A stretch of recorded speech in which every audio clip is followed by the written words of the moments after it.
Hello everyone. In today's video, I'll show you how to cancel chess.com subscription. Let's get right into it.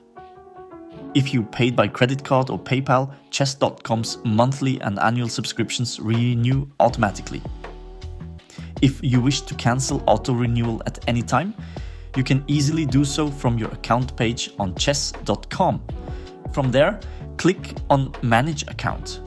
In the next menu, click Cancel My Membership. Your membership will still be active. This will only cancel the renewal. You will not lose the time you have already paid for. Once your membership ends, you'll have to resubscribe or continue with a basic account. For Apple users, please note that you must also cancel the renewal from within your PayPal or Apple account.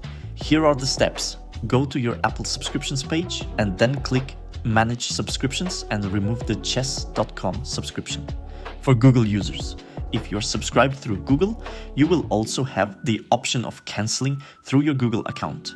Please see these steps. Go to play.google.com. Check if you're signed in to the correct Google account. At the left, click My Subscriptions. Select the subscription you want to cancel. Click Manage Cancel Subscription. Within the confirmation pop-up, click Yes. That's it. Thank you for watching and remember to subscribe.